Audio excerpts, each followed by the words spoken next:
You're listening to the Ground Transportation Podcast with Ken Lucci of Driving Transactions and James Blaine of PAX Training. Learn how you can build a thriving transportation business with real profits, repeat clients, and enterprise value. And now for your hosts, Ken and James.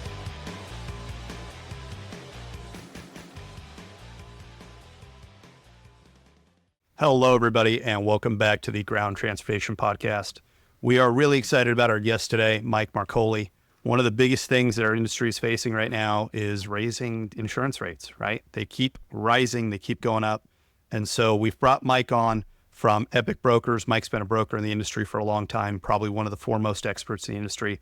So we're very excited to have him. As always, I am joined by my wonderful co-host, Ken Lucci. Oh, wonderful. I'm joined by my co-host, Ken Lucci. Then. Many adjectives. Please see people saying wonderful, but that's okay. Great to be with you, James. Appreciate it. So, Mike, we want to kind of start by learning a little bit about your background, kind of how you got into the industry and really kind of your experience, if you can share that with us. Sure. I don't want to bore you too much, but I actually started as a licensed insurance agent when I was 18 years old. Wow. My dad worked for a MetLife insurance company, and Snoopy. Yeah, exactly. And I basically wanted to go into that business. So I went to college, Seton Hall University, and then went on for my master's degree. But I sold life insurance products all through my college years, helped support paying those tuitions. And I really enjoyed it. But then all of a sudden, I got an opportunity when I got my MBA from a Exxon Corporation, and they were starting an office automation company called Exxon Office Systems, and I went to work for them. Anyway, we were calling on insurance agents, and I was a sales position, and so you switched sides then, right? Now you're calling the insurance guys instead of being the insurance guy. Right, exactly. And I was like doing that for a couple of years, and I'd been pretty successful at it, and got promoted. And then I was like, you know what? These guys make a lot of money. These property and casualty guys. I'm being honest with you.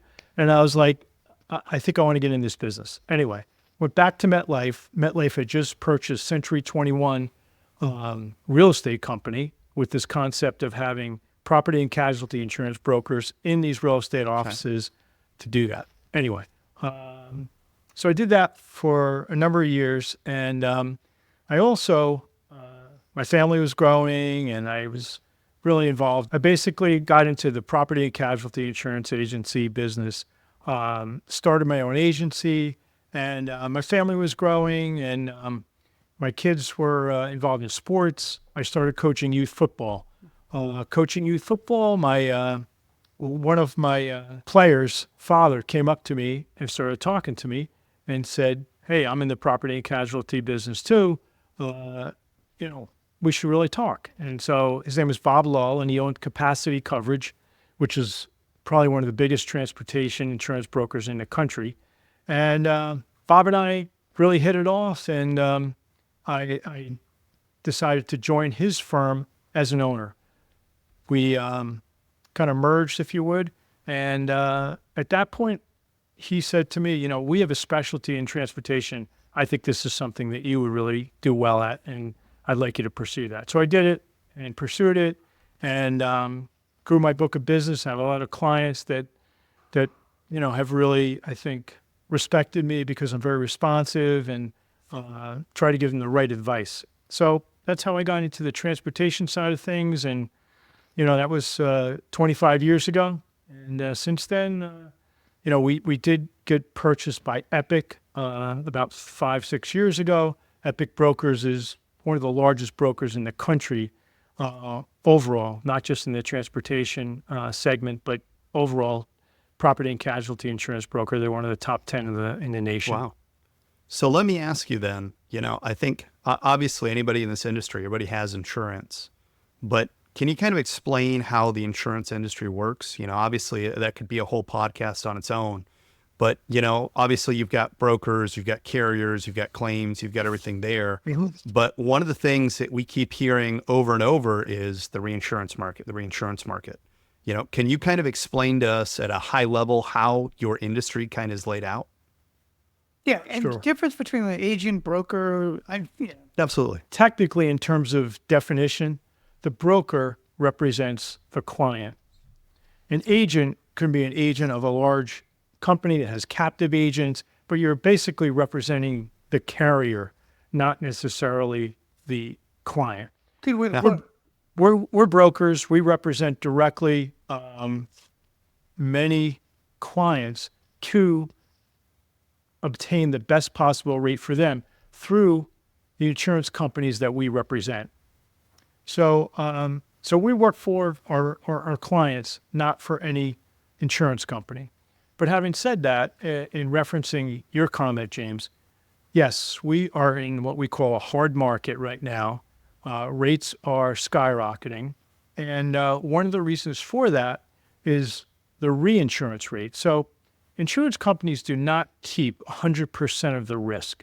What happens is they look at their entire book of business, whether it's commercial, personal lines, whatever it happens to be, specific niches, and they look at it and they say, we cannot afford basically to keep all the risk.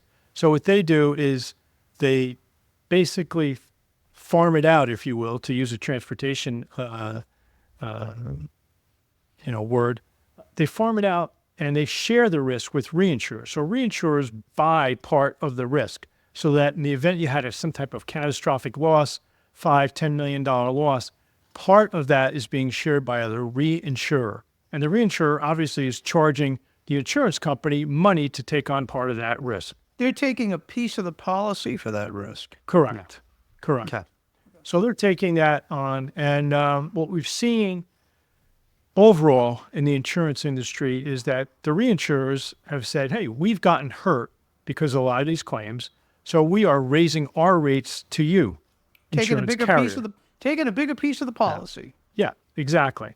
So they're charging more back to, let's say, our end user, our consumer, okay? Because it's coming through the insurance company. You don't see it, you don't hear about it. But, It's passed through cost. Correct. Yeah. So that's part of the reason that has escalated. That part of the insurance cost has escalated incredibly over the last 5 years. But what we've seen overall, and it's not just in transportation, we've seen it in all kinds of commercial insurance and all insurance, but specifically in commercial, whether it's liability, whether it's auto, trucking, construction. We've just seen claims with nuclear verdicts going through the roof. And what's happening is the loss ratio, because insurance companies are in the business to make money, just like all of us, right? So we're seeing the loss ratio, the amount of premium being paid in versus what's being paid out, deteriorated over the last 5 years. And it's deteriorated consistently. Define or tell the audience what a nuclear verdict is. Nuclear verdict is a large verdict that typically in the past may have been a couple $100,000 for a personal injury, let's say, claim using our industry, where someone is involved in an accident, they're injured in the accident, and in the past, that person may have obtained an attorney and received, a couple $100,000 because they had either some type of loss of income or medical payments, Pain and so forth. suffering. Correct. Now, because of the very aggressive nature of personal injury attorneys, we are seeing verdicts that normally would have been $200,000-300,000 becoming $2-3 million. And court system has become very liberal with that, and they have given out tremendous amounts of money. So insurance companies have been averse to going to court. They don't want to go to court. It's cheaper to because settle. they know if they go to court and they see a situation where you've got a dozen jurors looking at somebody who is injured, and believe me, I've seen every part of this. If someone's injured, in my opinion, and we have a liability there. They should be paid and they should be taken care of. But we have a lot of situations where people are seeing doctors who falsify documents, are participating in fraud, and we see attorneys doing the same thing. I hate to say it that way, but we see it. So what happens is insurance companies can't afford to continue to defend, so they agree to either sell the claim, or if they let it go to court and they have this nuclear verdict, these large verdicts, it's very difficult to overcome. Now, Mike, the other piece of this, if I'm correct, because I read this stat one day about the fact that 10 years ago, the average auto insurance accident, something like only 18% of the people with personal injury got an attorney. And now it's over half? Yep. Is that true? Absolutely. Yes. Yep. Yeah. So it's easy to beat up on attorneys. It's a favorite pastime of mine, but it's true. Okay, talk to us about the insurance industry and the shared risk. It's not just my loss runs that are determining my rates. Not yours. Okay, it's mine. It's ABC Limo. It's XYZ Bus Company. It's the entire industry itself that impacts your rate. So you could have phenomenal losses with, very good safety features within your company to protect yourself and prevent accidents. But overall, what's going to happen is other people who are not being as forthcoming as you are, they're affecting your rates. They're affecting your rates, and it impacts everybody. So you can't really, so we have to look at the industry as a whole, meaning the insurance industry. Then we look smaller at a niche with, let's say, our industry, which is, I say, the bus and limo industry and what's going on there. So it's not just, hey, I run a tight ship, I run a good company, and I don't have losses. Why am I getting hit with increases? Well, insurance companies have had to increase even the best and the worst performers, not equally, but they have to get a minimum amount of premium increase, and that's what we're dealing with in this hard market to try to make profit. And so they are passing along those increases to almost everybody today. But that ties into something interesting that you and I have talked about as well, right? Being in training and you being in insurance, we're kind of neighbors almost. We're doing everything we can at a company to push risk down. Obviously, as a broker, you're willing to bring those rates down. One of the things that you and I have talked about that I think is worth bringing up in this conversation is there's also a lot of companies that if there's a small incident or accident are trying to pay that out of pocket, not report that to the insurance company because they're terrified of a rate increase or having an issue. And then because of what you brought up, Ken, right? The fact that we're in a super litigious society, sometimes those kind of come back and rear their heads. I don't know if you can talk about that, Mike, and kind of do a better job of I am than explaining that, because I know you can inform your insurance agency without making an actual claim or report. And I think a lot of companies don't understand that. So what do you advise from a practical perspective? What should I pay out of pocket, et cetera, versus report to you? So first of all, I think everything should be reported. I really do. You never know what's going to happen with a particular claim. And there's a way to report it for information purposes only. To your broker, Mike, or to your carrier? To the carrier. To the carrier. Okay. I think you should call your broker and have a conversation with the broker about, the magnitude of this claim. However, having said that, I have seen claims where, I've had a call from a client and say, oh, it was nothing. There wasn't even any scratch on my car, but, the other guy had $300 worth of damage. What should I do? What I advise this particular individual is make sure if the guy's going to give you, an estimate from a body shop for $300, get him to sign off on it. That he's releasing you from all liability moving forward. You're closing the door. So make sure you get that. Right. However, in some situations, I'm not as comfortable with that. and I say, let's report it for information purposes only. And if we're going to try to settle it ourselves, then let's get a sign off and take care of the guy's physical damage, and hopefully he signs it and it goes away.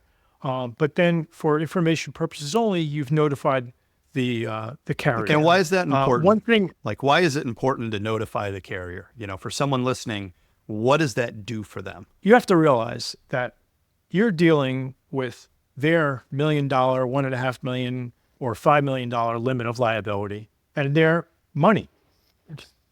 It's your insurance premium, but they're the one that has the face amount of the policy at $1.5 million or $5 million, whatever they happen to carry. So you got their money at risk. So they want to know exactly, especially the better companies that are out there in our industry. They want to try to attack these claims as soon as possible and try and settle them as soon as possible, or make sure that they have clearly defined if there are any serious injuries involved. So that's why it's really, really important. I've had clients that have not reported things right away and have allowed, let's say, the injured party to go to an attorney, start to develop a case. Yeah. And by the time the insurance company finds out about it, we got a big problem here. Yeah. As where if they had an opportunity to contact them within a few days, the individuals may say, well, I'm okay, but at least, I had to rent a car and I had to rent a car to go to work every day, and just pay me $1,000 and I'm done. No. And they paid the $1,000 and they're done and it's over with. However, if that lingers and now they're talking to attorneys and now they're talking to their friends who says, oh, you could get a lot more money from that for that accident. Now all of a sudden it develops into something that hits your loss runs when it shouldn't have. It could have been handled immediately. So let's just to circle back on this. If I'm calling my carrier and saying, I'm informing you for information purposes only, does that go against my loss runs? Does that hurt me? No, it doesn't. Because there's been no payout. Right, exactly. And if it gets settled satisfactorily between both parties, it's going to show 0 on there, and it's not going to show anything at all. But now the insurance company knows about it. Yep. And I've seen people be canceled by insurance companies because they've had what they call lag days between when the claim occurred, the date of loss, and the date that it actually was reported to the carrier. Yeah. And that is a no-no. They do not like What that. is their expectation on that? How quick do they expect you to report it? I would say, within Same 24 day, hours.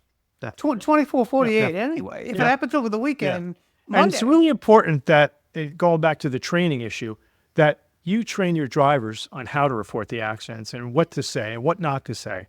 And, that's something that I take pride in with my clients is no matter if it's a small operator with a couple of vehicles or the larger operators that I have, make sure you have an employee handbook and safety manual in place that details the policies and procedures of what that driver is supposed to do, what he's supposed to say or not say in the event he's involved in an accident, and some documentation. Because particularly like in the New York area, you could have an accident, and unless there's serious injury, you're going to wait there all day. No policeman's going to ever show up.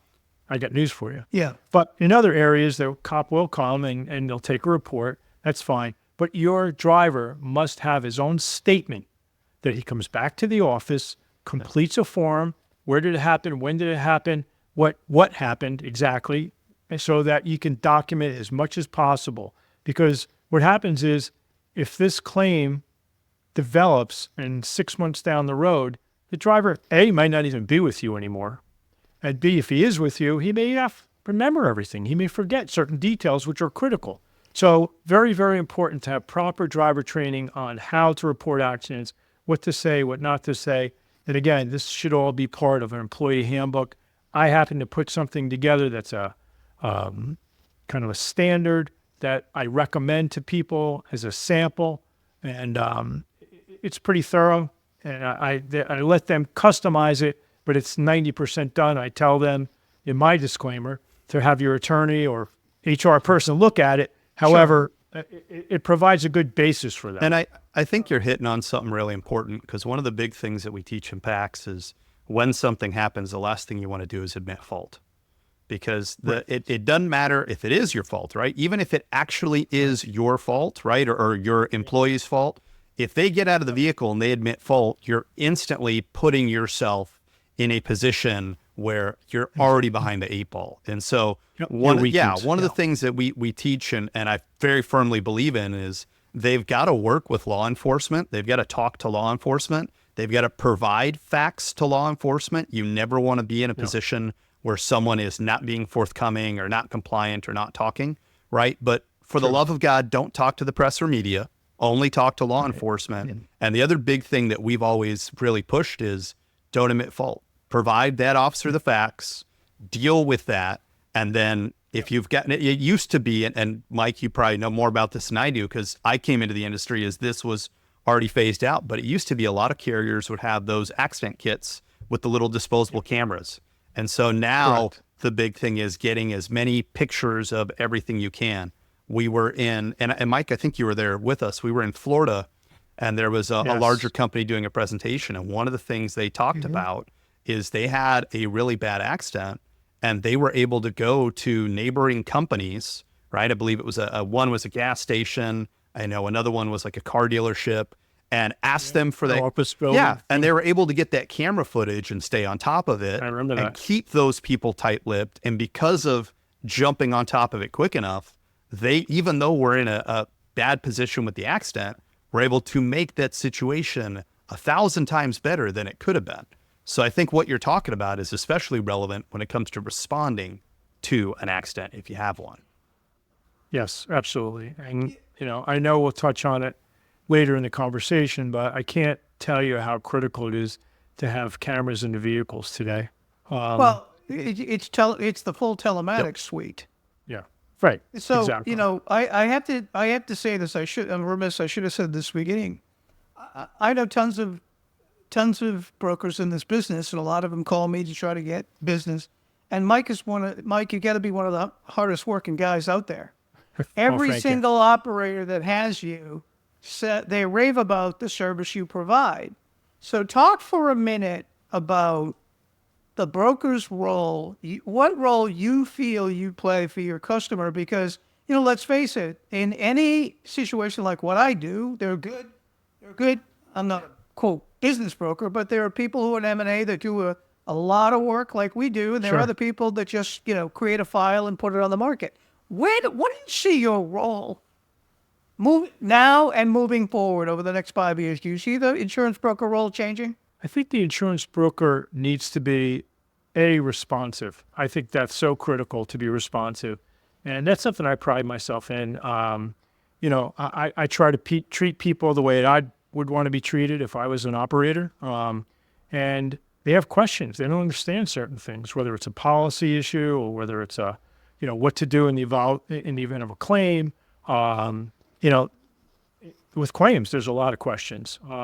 What to do in terms of shopping my insurance every year, those kind of things. So, you need to be responsive. My wife laughs at me. I take calls at 10 o'clock at night from people, believe it or not, on weekends and Saturdays. And I don't Mike, care. They're in a 7-day-a-week business, so they think you and I, all of us on this call, we are automatically in a 7-day-a-week business, but it's good. But I'm on it. I mean, honestly, I answer those questions and I answer the phone and I respond to them. But it's critical to have, and there's a lot of good brokers in our business. It's critical to have a broker that really surveys your risk and tells you, hey, you should be doing this, this, and that to improve your loss experience. You want to have a broker that represents all of the leading passenger transportation insurance carriers. That's critical.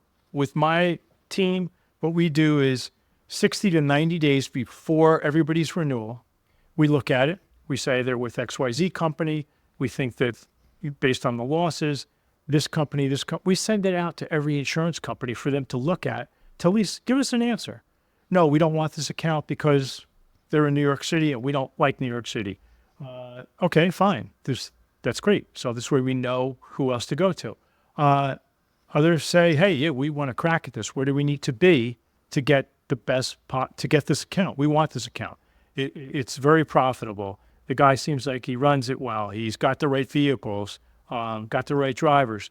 What do we need to do? So I have those conversations with underwriters, but my point is that I send it out 60 to 90 days before. So if your broker's not doing that, that's something you should tell him you want to do. Look at your loss runs every year. Ask your broker for loss runs. Even if you tell him, look, I'm not going to be shopping you. I'm happy with you. I love you. You're the greatest thing since sliced bread. Look at the loss runs because I've seen mistakes in the past. You may look at a loss and at a claim that happened in 2022 and say, wait a minute, they're saying they're going to pay this guy $200,000 or $500,000. Why? And that will be your opportunity to jump on it, or the broker to call and say, hey, we need to have a call with the claims adjuster to say, why is this at $250,000? There's no reason. So you can provide maybe some information that will help the insurance carrier to better defend you there or to settle it, or it could be a mistake. I had a claim on one of my clients that he's my client now, but he wasn't my client at the time. And I looked at the loss runs and there was this huge claim. And guess what? It wasn't for XYZ limo. It was like for XYZ trucking. It was the same name. Mislabeled it. Mislabeled it and put it on the wrong loss run. Jeez. Mike, you're hitting upon something that I think, is critical that I don't think a lot of brokers do. And perhaps some of the more unscrupulous ones wait until the last minute and they slide in a policy at the 23rd hour with a massive increase in it. Right. Because they didn't shop at 90 to 110. Well, why would they do that? Is it just purely because they're maybe not the most aggressive in the world, or what? Do you see that, or was that just an anomaly that I saw recently? I mean, I see it sometimes. Sometimes it's not the broker's fault. There are certain carriers that get us their numbers, in advance. Mm-hmm. You've got to be strong with your carrier, with your underwriter, and say, I need this by this date. Did they all comply with those requirements, requests? Not all of them, but a lot of them do. I do a lot of work with Lancer. Lancer's really good at getting us quotes early, particularly on larger size clients when I'm asking, but even the smaller 1 or 2 unit guys. I say, look, I don't want to stick this guy at the end. Let's get this to him 3 weeks in advance, for 30 days in advance. So I can get those kind of quotes. But it comes down to the broker managing his client base. Yeah. A lot of it does. Not 100%, but a lot of it. So that's really, and then how many companies do you have? Do you have access to it? I mean, I know there's some brokers out there, and not the larger, the better ones, but there's some out there that only have one company. Yeah. Right. And so what are they going to do? They're not going to show they have nothing else to show. Well, you're hitting upon something that when I was an operator, I looked upon buying insurance like a necessary evil. I didn't really look upon it as something that needed to be managed. And even when I looked at companies to buy, I didn't look at their loss runs. So, but the market has completely changed. So if I'm an operator today, I should be up to date, have up to date records on my loss runs. Right. Mm-hmm. I should Absolutely. have an up to date safety manual and Yes. employee manual. Yes. So talk to us about the telematics piece and how critical that's become. Because I have some clients that are like, oh yeah, I have I have that system. I'm like, okay, so what reports are you running? What? Right. I mean, who's reviewing the cameras? What Exactly. do you mean? I mean, maybe when there's an issue, what are you doing to change the bad behavior of your driver? Right. Are you looking at hard braking? Are you looking at speeding? Yeah. Some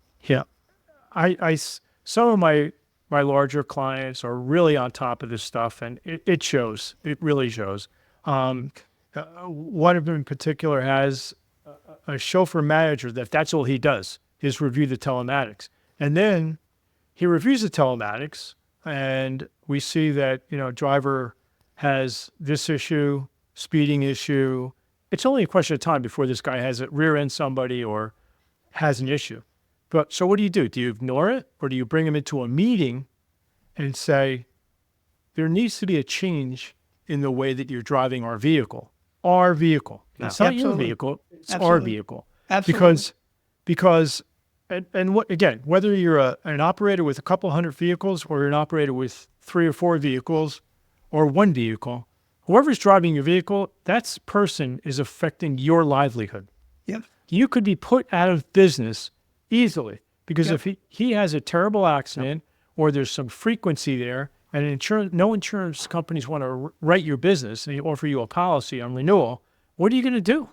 You're in big trouble and your livelihood is over. So if you have a wife and you have kids and you have you have income requirements, guess what? You're done. You're over with if you're not really managing this. And you got to manage it, whether it's you yourself managing it, because that's the size of your entity, or whether you're a larger operator and you have a general manager or a chauffeur manager, or somebody that's overlooking. So you bring that driver in to a meeting and you have a conversation with them. And then you put together some type of training program to change that. If I don't see a change, I'm talking as if I'm the owner of the company.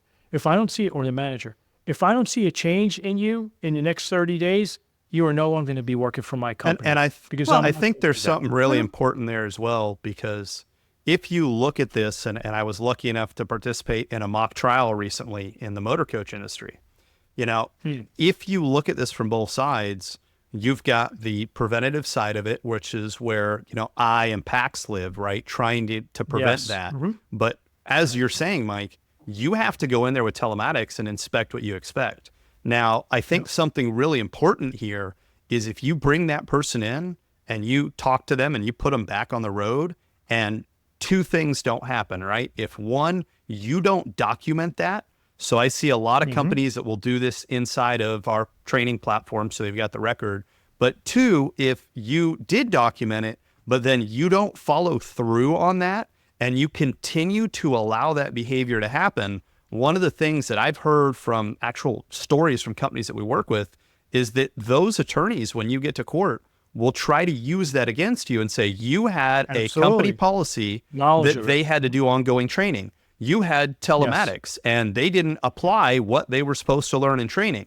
You talked to them about correcting the behavior and they never actually went through with it and made them correct it. And you never followed up. Exactly. You never followed up. And now you're negligent.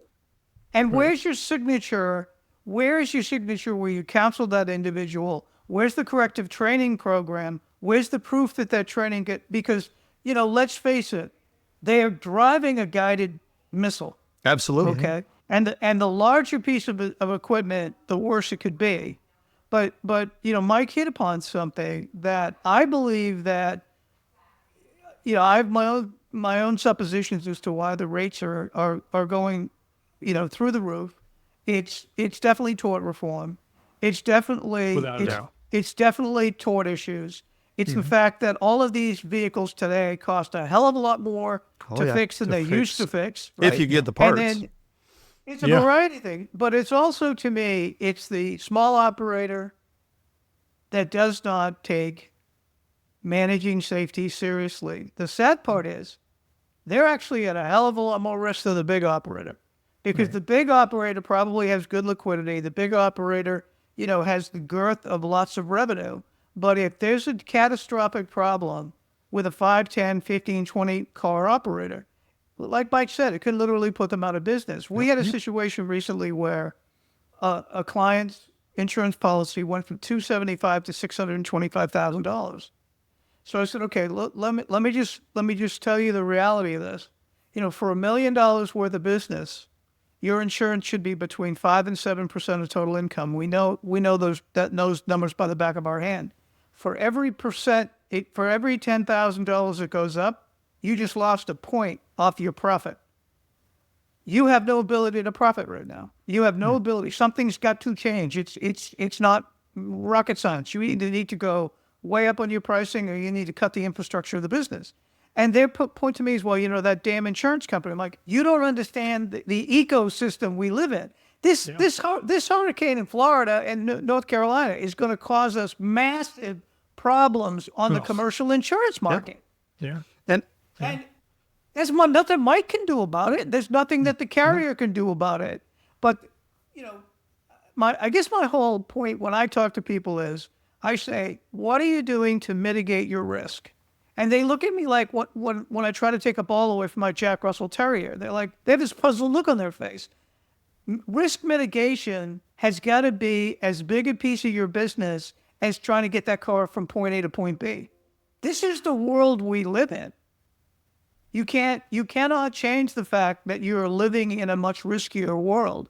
So, to Mike's point, if you're not teaching your drivers how to react, even in the worst, the best case scenario, they have a little bump in the parking lot, right?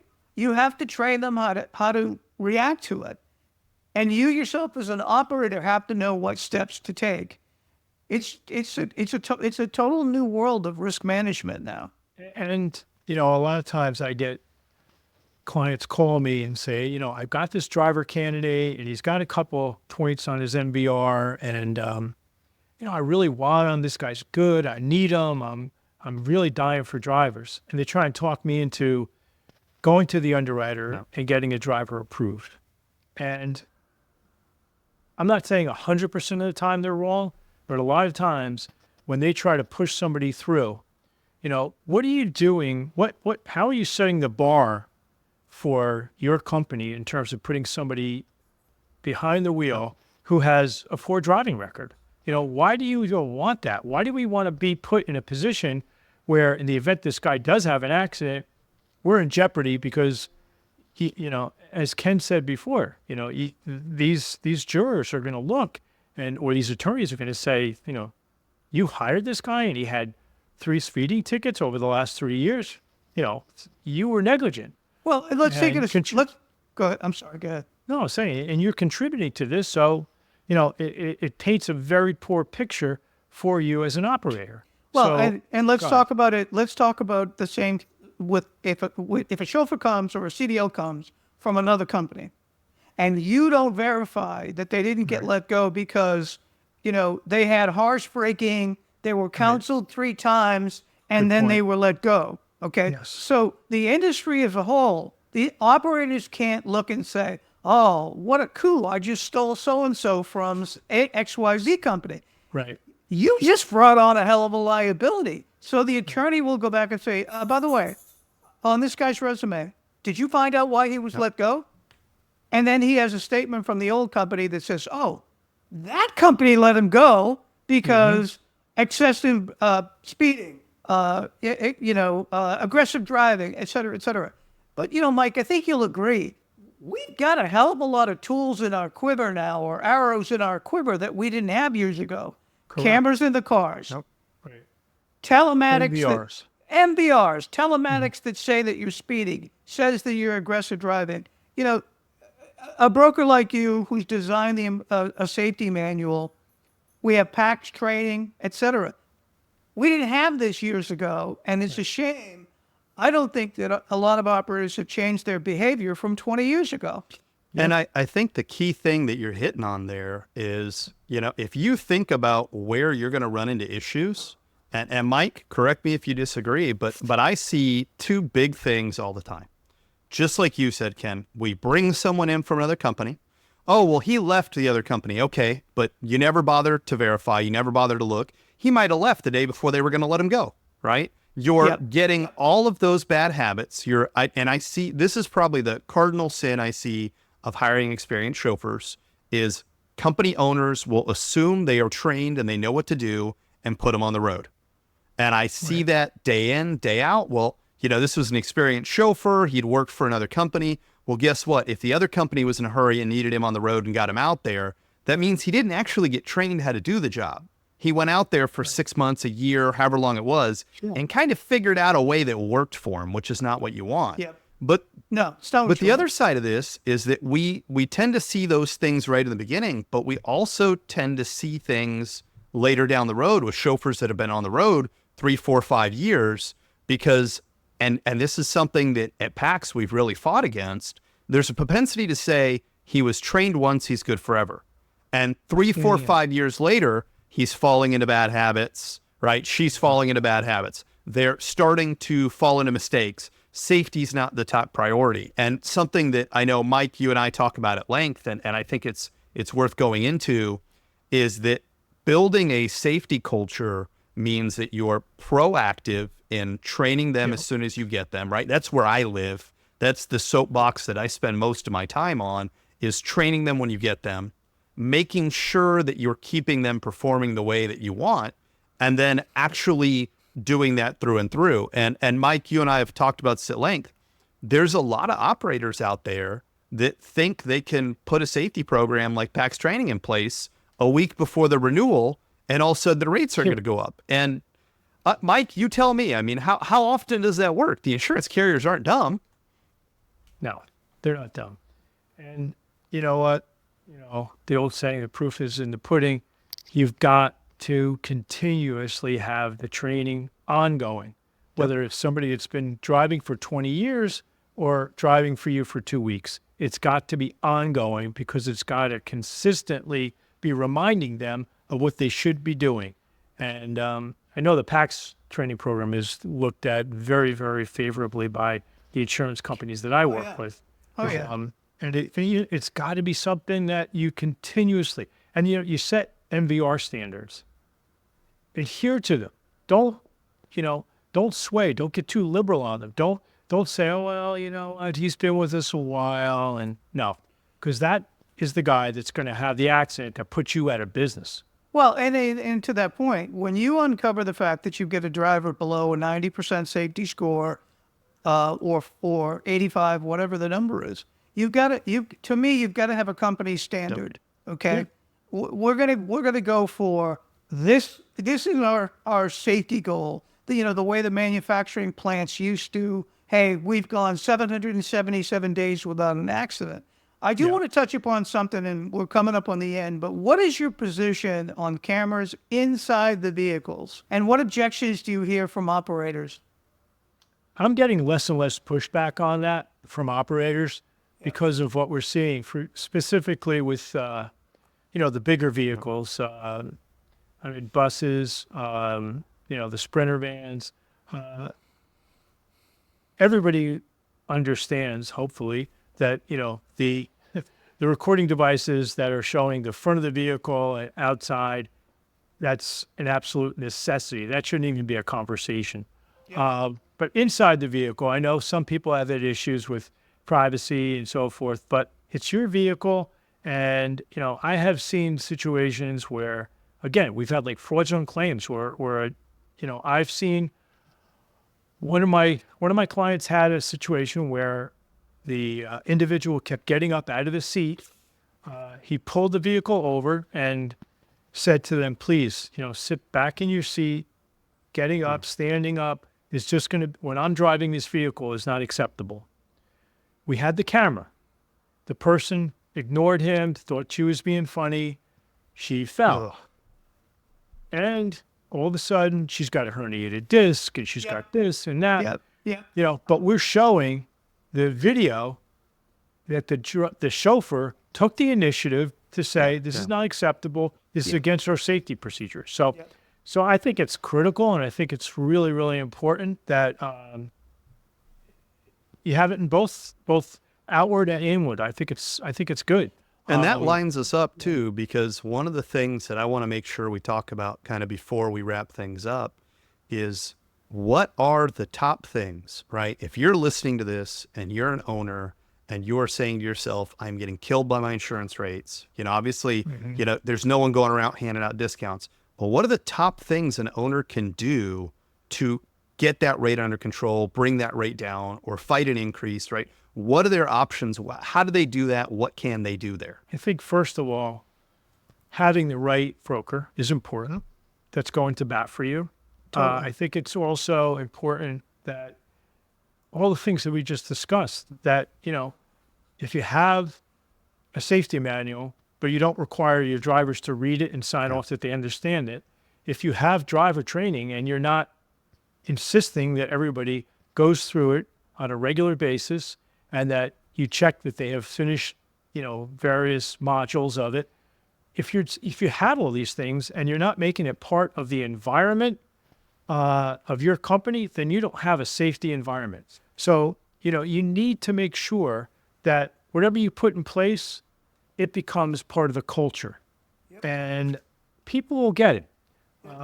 One of my larger clients, I thought this was interesting. We're always talking about negativity and trying to bring people in and say, you sped 3 times, or you did this, or you did that.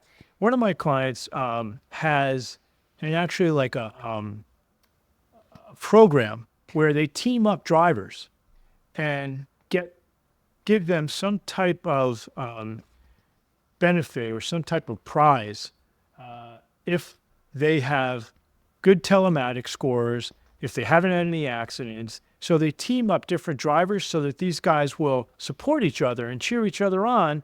So they say, hey, you know what? We're going to get that $200 gift card from Best Buy at the end of the quarter, or at the end of the 6-month period. So it puts them in teams where when they see each other, they ask each other, how you doing? What are you doing? It's an accountability partner. Yeah, Absolutely. exactly. And love I that. have a client that does a 2% bonus program, very similar to that. And they have monthly meetings. Everybody signs up that they were there. What did they cover in their own words? What was the safety of the training about? But then they go over scores, and they actually will review cameras. Okay, guys, what did we do wrong here? And at the end of the day, I think it's proactive management. It's definitely, we are past the point where checking off a box is, okay, my insurance renews in April. I think I'll get serious about looking at that sometime in March. And It's developing a culture. Yep. It's developing a culture of safety, responsibility, and accountability, and making sure that your insurance company knows that. Because if you change that in their eyes, you're going to get a more favorable renewal. You're going to get treated much better by the carrier, and you're going to be more successful. Changing your company's culture in the eyes of the carrier is so important. It really is. And as everybody knows, they come in, insurance companies come in, they do loss control reviews to see what you're doing, see what you're not doing. So, if you're in compliance with all your DOT, if you've got driver safety standard, if you got the employee handbook in place and you're utilizing this and you're making sure that everybody follows, it's going to end up in the results. The results will be that you have a safer company, you get better rates from your carrier, and you'll be more successful. And you'll get a return on investment on your telematics. If you're using telematics the right way, it's a good investment. If you're not doing anything, if all you're doing is to check it off a box because my insurance company said I have to have it, you're really not. And to your point, I feel the same way about brokers. Your broker's if your broker's not working hard for you and he's not showing you that he's working hard for you, maybe it's a time to make a change. Yeah. Universally, every time I ask a question, who's your broker or who's your agent, they say Mike Marroccoli, and they're always happy.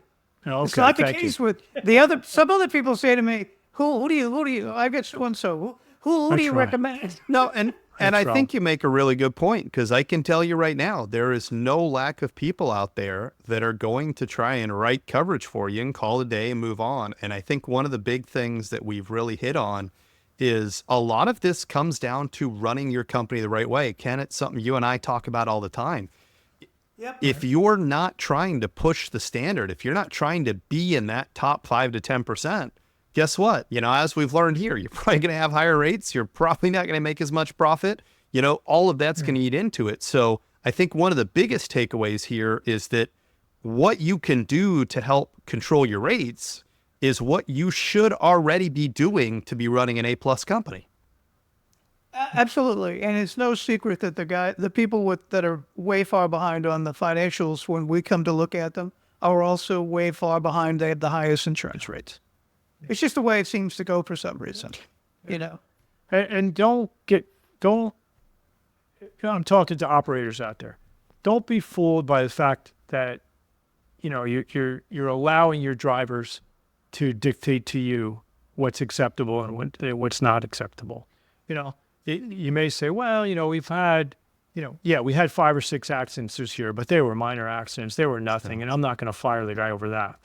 Well, frequency breeds severity.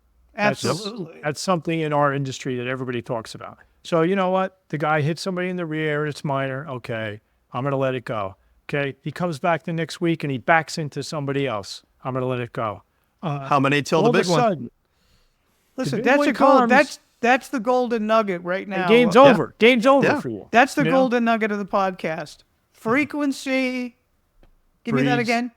Frequency breeds Breeds severity. severity. Yeah. You can't say they weren't informed, Mike. No. So it's critical. They just got to stay on it, develop a culture of safety, and stick to it. And it's got to come from ownership to management to the chauffeurs. Top down. Like so many other things that we've talked about. Absolutely. Well, thanks, Michael. Thank you so much for being part of the podcast. My pleasure. Appreciate it. Thank you so much. I we- appreciate being here. Well, we started thinking this was going to be once a month. It went to bi-weekly, and now we're going to drop once a week because we've got so many great guests like you lined up, and we really appreciate your time. And thank you very much for everything you do for the industry. Thank you for listening to the Ground Transportation Podcast. If you enjoyed this episode, please remember to subscribe to the show on Apple, Spotify, YouTube, or wherever you get your podcasts. For more information about PAX Training and to contact James, go to paxtraining.com. And for more information about driving transactions and to contact Ken, go to drivingtransactions.com. We'll see you next time on the Ground Transportation Podcast.